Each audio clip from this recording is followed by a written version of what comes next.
This is the Tamobyke V20 Pro, one of the most affordable e-bikes on the market. I'm going to let you know if it's worth it. Let's find out.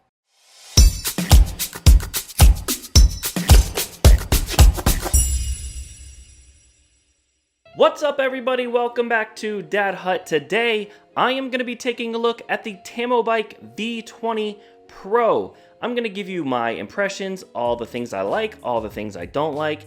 I'm going to compare it to the regular V20 so you can decide which one is best for you. And this is one of the most affordable e-bikes, moped styles, on the market.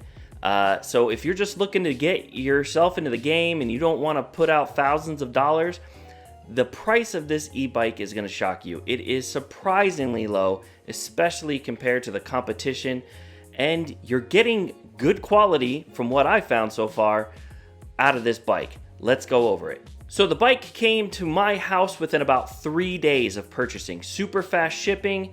It comes about 90% assembled. There isn't very much you need to do. You could probably have yourself up and running in about 30 minutes to an hour. It does include all of the tools that you need, so if you don't have tools, they do include every wrench and every socket that you could possibly need to put this bike together, which is great. It's a good plus. If you have your own tools, obviously it's probably going to be a little easier for you using your own, but if you don't have it, you don't need to go out and buy anything because it's included in the box. So let's talk about the build quality of this bike. The frame is a steel frame, feels sturdy, feels very well constructed. The seat is probably one of my favorite. It is super comfortable. Nothing like a regular bike seat or anything. You've got a lot of room, extra cushion. It's very comfortable to ride on for, especially if you're going long distances or you're going to be on it all day. Very, very easy on your rear end.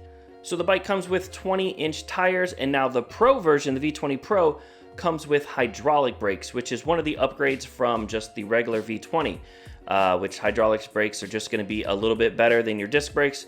So it's certainly worth the upgrade in my opinion. The brakes on this thing work really, really good. And I do like the hydraulics upgraded on the V20 Pro. Now you can ride with 2 people on this. It does come with pegs on the back, so if you have a second rider, they've got something to put their feet on. It's going to be a little bit of a tight squeeze with 2 people on there, especially if you're talking about 2 full-grown adults. But you can do it. It does have those pegs on there, so it's going to make it a little bit easier, or a little bit more comfortable to do. So my V20 Pro does have the cargo rack on it. It is a 50-pound weight limit, so I really wouldn't want to sit anybody on it. It does have this little seat back here. I guess if you're riding with somebody who's, a littler child or something like that, then yes, they can ride on the back. But for me, it would be great if you added like saddlebags, or if you're a delivery person, like a food delivery person, and you're using this, you can add a cargo rack on there. This is going to be great. If you're doing any kind of delivery and you're looking at an e-bike, this is going to be the best and cheapest option to get yourself started. It's only $50 to add that rack on there, and you're good to go. This bike comes with a working horn and turn signals and brake lights, which is great for this price point. What you're getting, that's really, really good. So you've got your turn signals if you need it, and you also have your brake lights in the back. Light up really, really nice, very visible. It's a great touch to add to this bike. The headlight is probably my favorite feature. It really fits the style of the bike, kind of has like that motorcycle looking light. And now it has like a daylight running light around the outside that will always stay lit, and then at night you can turn it on for brightness, and it certainly will light up the road and everything in front of you. It is a really standout feature. I really personally like it. Now that's going to be obviously a matter of opinion, but it works and it fits the style of the bike. I really like the headlight. The screen is a bright LED screen. It's a landscape style, so it's not up and down like a phone, I guess, like an Instagram thing. It's more widescreen, which is great. Very visible to see even in the daytime. As you'll see in some of these clips here, you could still see it as long as the camera's at the right angle. A really, really good screen. It's not touchscreen or anything like that. You do have to use the control panel that's on your left, your up and down, and your power button. It's pretty simple, nothing too confusing. Another difference between the V20, the regular, and the V20 Pro is the V20 comes with a 15 amp hour battery, and the V20 Pro comes with an 18 amp hour battery. So If you're getting the Pro, you're going to have a little bit longer life. You're going to be able to go about 40 miles on a single charge using just throttle only. So if you're not using the pedal assist or anything like that, you're going to be able to go 40 miles just using the throttle. If you're willing to pedal a little bit, you're going to double that up to 80 miles. Now with the regular V20, you're looking like you're going to get about 30 miles on throttle only before you have to recharge it, and about 60 miles if you're willing to pedal. Now all this is going to vary depending on whether you're going uphill, the rider weight, and things like that. These are just kind of a general estimate. But with the V20 Pro, you are going to get longer battery life and be able to go a little bit further than just the regular V20, another upgrade. The battery itself is a 48 volt battery, and the motor is a 1500 watt powered motor. So you're going to be able to go a top speed. I've got it to 32 miles an hour is what I've been able to max this thing out at, which I will show you a video of, obviously. And yeah, it certainly gets moving. When you pull back on the throttle, it has some serious thrust to it. It's going to get you up to speed pretty quickly. It's a little surprising at first, but you get used to it. And now it has 5 pedal assists, so depending on how much you want the motor working for you is depending on how fast you will go. So obviously pedal assist number 1, you're going to only be able to max out at about like 8 miles an hour. It will only help you to 8 miles an hour. Now you can still pedal faster if you want, but the motor's only going to help you and maintain 8 miles an hour. And then 2 is somewhere around like 12 to 13, 3 is somewhere around like 18, 4 is somewhere around like 24, and then 5 maxes it out at around 32. So it's great if you don't want to go full speed the whole time. You can just put it on, say, like pedal assist 3, hit the throttle, it'll take you up to like 18 miles an hour.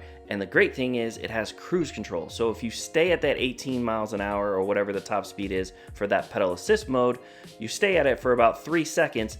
It will then go into cruise control mode and you can let go of the throttle and just cruise, and it won't turn off until you hit the brakes or change the pedal assist mode or something like that, which is great. So you get to the desired speed you want, you let go of the throttle, and you're just cruising, which is a great feature, that cruise control.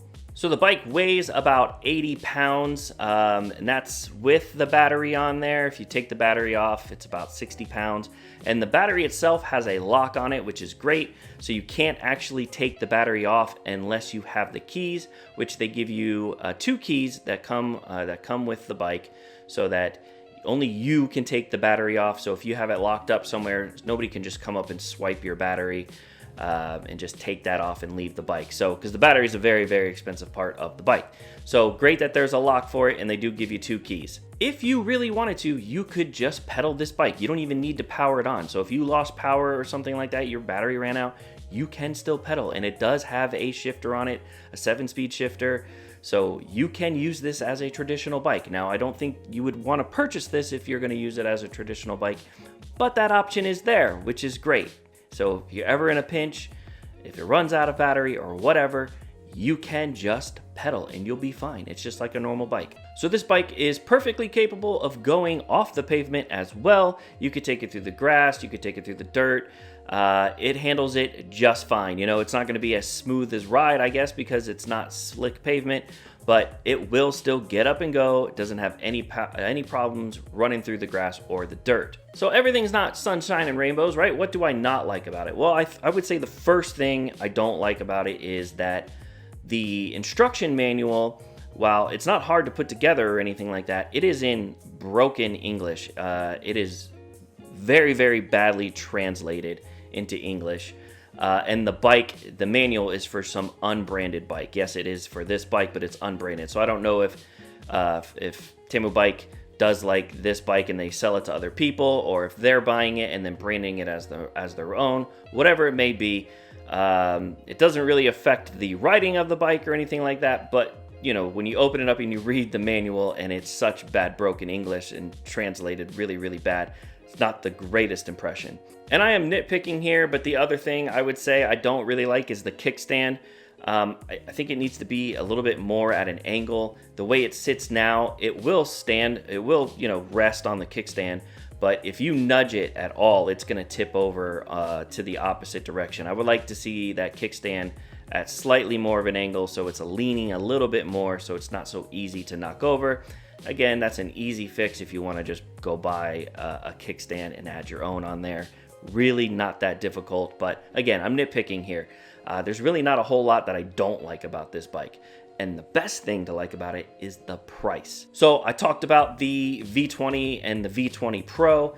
If you don't need the upgraded features of the V20 Pro, which are the hydraulic brakes, the longer lasting battery, if you're not interested in those upgrades, then you can save yourself a little bit of money and just get the V20, which you can get from their website, Tamobyke's website, or Amazon. It's going to be the same price. Now, the way they price it is a little different, but it's going to come in at $700 as of this video. $700, there isn't another e-bike out there, especially this moped style, that I can find that even really comes close to that price. If you get it off Amazon, it says it's like $500, but then they charge you $200 for shipping. But if you get it off the actual company's website, it's like $700 with free shipping. So either way, it works out to be the same price. Now, the V20 Pro is the same way. It's going to be the same price whether you get it from Amazon or off of the company's website. And it's about $900 if you're looking for it without the cargo rack. Now, the V20 Pro, obviously, like I said, I think the hydraulic brakes are worth it. The longer lasting battery, totally worth it. For the upgrade. So you're looking at about, I don't know, $200 for those extra features. Now, if you want the cargo rack, add another $50 to it, and you're looking at like $950. Or you can get the regular V20 and add the cargo rack for about $50. So depending on what your needs are is depending on which one I think you should get. I'm gonna link the description for Amazon and to Tamobyke's website directly, so you can find the exact bike that you're looking at right here. Again, there will be options if you are just looking for the V20, or if you don't need the cargo rack, you can scroll around and find the one that fits you best, but the links will be below. So do I recommend the Tamobyke V20 Pro? Absolutely. If you are looking to get into the e-bike game and you do not want to spend thousands of dollars, this bike can be had for, like I said, the V20 for $700, the V20 Pro for around $900. Under $1,000 for this moped style e-bike. I don't think you're gonna find a better deal out there. The only thing that I cannot tell you about is the longevity of this product.